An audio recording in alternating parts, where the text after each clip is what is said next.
So hi, thank you again for coming. Thank you also for filling out the video consent form, consenting to have this interview videotaped. Wonderful. I'm happy to do it. All right, great. So this particular section of the interview is the assessment and exploration phase. So what we're going to be doing is looking at the results from the intake questionnaire that you filled out. Okay. And also I used the 3-day diet plan to run through an assessment tool called Chronometer, which tells you your macronutrient ratios as compared to your diet, as opposed to what could be ideal for somebody of your height and weight. So that we have these tools that we're working with for this particular phase. Amazing. Wonderful. Okay.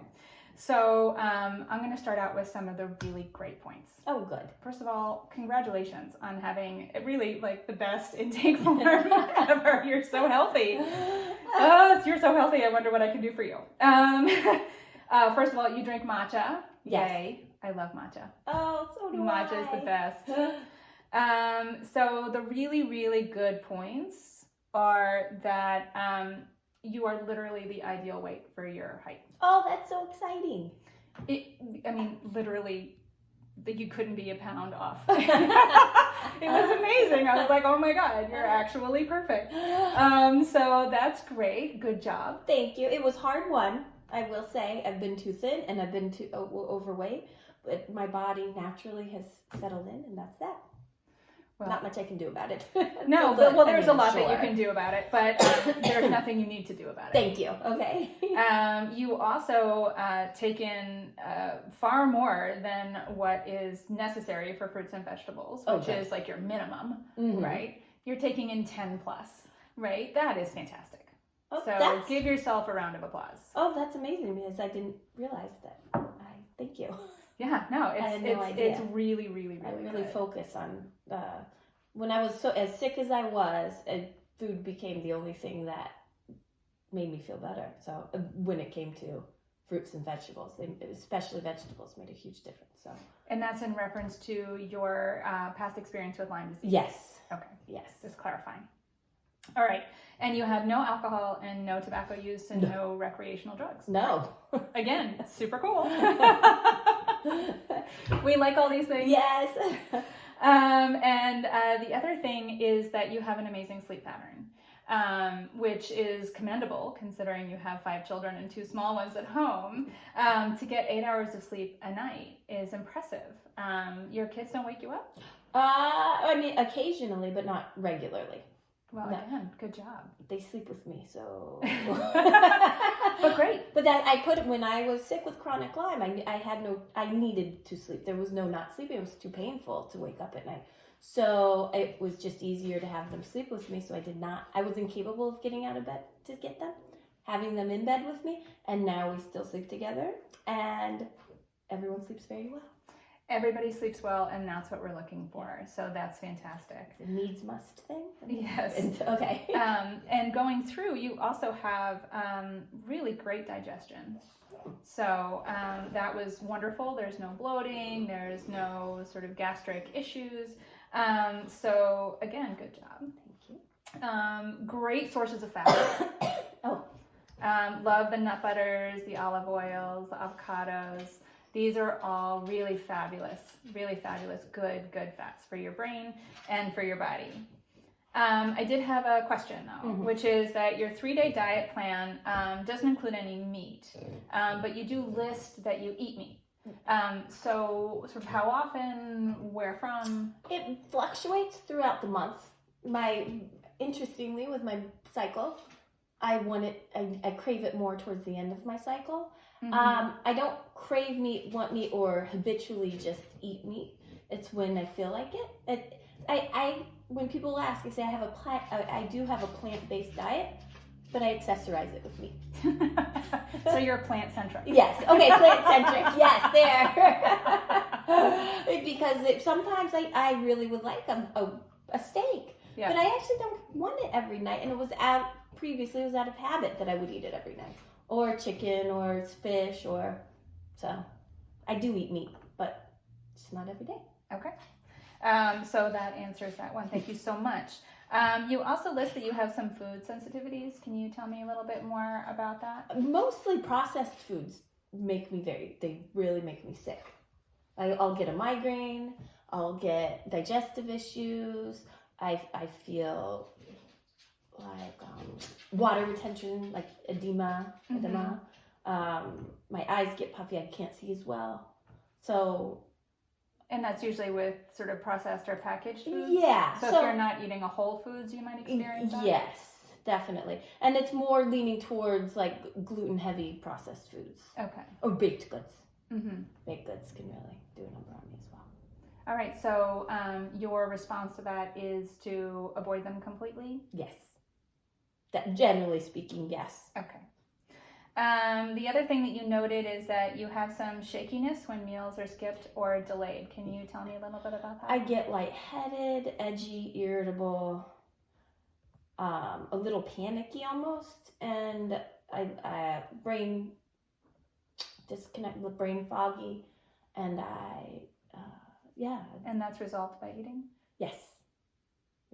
So how long typically in between meals will you have to go in order for you to experience this? So is it 3 hours, 4 hours, 5 hours? And that's a good question. No, I'm going to say longer, because what ends up happening is I don't eat in the morning. Mm-hmm. But if I don't eat by 10 a.m., I'm a basket case. And then if let's say, and generally then I'll have a smoothie or something. And then after that, lunch. But if I neglect lunch and don't eat till dinner, then I'm shot. Okay. Yeah. And does it depend slightly on what you've eaten in the last meal? So let's say you ate something like a smoothie that was mostly fruit based and didn't have a lot of protein in it. If you were not adding a protein powder or something, do you feel that actually creates more shakiness earlier, or does it not matter for you? Well, I do add protein powder. I do find smoothies to be one of the. So I put avocado, protein powder, maybe sometimes nut butter. But I do find smoothies to be generally stabilizing. Okay. I use that. And what smoothie. protein powder do you use? I use different ones. I tried the collagen peptids, but that I had a problem with digesting, interestingly. Pea protein. There's this other superfood, Super Souls, with spirulina protein. I think it's pea protein in there as well. Okay. I tried different ones. All right. Yeah. You also note that you get headaches. Can you tell me a little bit about that? Elaborate on when you might get them. Are they typically around your period? Or are they around They do definitely not eating? Or they're definitely hormonal. Definitely hormonal. And food triggered, again, by processed food. And also by processed food, I mean like barbecue sauce. If I ate out at a barbecue restaurant or a Chinese restaurant, I'm going to get a migraine. Okay. I don't know why. Well, I don't eat there. Chinese food is a trigger. Yeah. So fatigue. Mm-hmm. You note that you experience some fatigue. Yes. But you also note that when you wake up in the morning, you feel rested. So when does this fatigue occur? And in what sort of form? It's going to generally occur in the afternoon. And what do you do about it? How do you cope with that? A tea. I have a tea. And does that resolve it? It helps me power through, or I'll have a snack. That is when, if I'm going to go off healthy eating, that's about when I'm going to go for a sugar hit. Mm-hmm. And how often do you go off of this healthy eating? Is there a trigger for it? There is. It is due to lifestyle habits. Either I get so carried away in my day doing things for other people as a mom and working, or I'll have emotional stress that it wears me out, and that's when I get triggered to go off my diet. So it's not a cyclical thing. It's not an obvious thing. It's definitely like daily life variables. Okay. I also see that you take some really great supplements. Oh, thank you. Including chlorella and probiotics and magnesium. Were those suggested by somebody, or was that something that you, little protocol that you came up with on your own? Thankfully, I was able to, during my time with chronic Lyme, I was able to work with a woman who was really incredibly knowledgeable and supportive, and she guided me through the myriad of promises that supplements make, and helped me find the ones that really were right for me. That's great news. Yeah, it was really fortunate. So do you feel like that part of your life is resolved? No, I'm still, but it's resolved in that I have the upper hand now. I feel like I know what's happening. I know what's going on. I know, not how to live with it, but how to keep going and just keep whittling it away. Well, your healthy lifestyle is certainly Yeah, helping that. it's the primary. I feel like that's the cornerstone of getting well. Great. So I see you listed yourself as an emotional eater. Do you know what triggers you, and what is it that how do you deal with family stress. Family stress. So what does emotional eating mean to you? Oh, if it's in front of me. And junky stuff. Is that when you tend to go off the rails? Is that what you're talking about in terms of when you stray from this otherwise really healthy diet? Mm-hmm. As I find, I'm just learning about this now. This is all very new to me. I'm becoming conscious of this. But then I start eating weird junky stuff, like things that I don't normally enjoy eating. I don't even want, but it goes in my mouth. I don't know if it's to keep quiet. I don't know if it's to have something to do so I don't have to deal with the situation. I don't know. But a bag of chips gone. And how do you feel when you eat like that? Awful. I physically feel terrible, and then I feel guilty, and then I wake up the next morning like, I'm going to do better. But then it starts a vicious cycle of failing. It's a real struggle. So would you say that it would be helpful for you to have some tools to help you during those times so that those triggers don't trigger you quite so much? Yes. Okay. Yes. I'm recognizing that is a big, because in a vacuum, I can be incredibly healthy and live well, but that's not reality. I no longer live in a vacuum. I'm participating, and there's a huge hole in my ability to have consistency, and it's this emotional eating. All right, well, we can work on that. Yeah. Oh, thank God. It's horrifying to recognize what's happening. Yeah.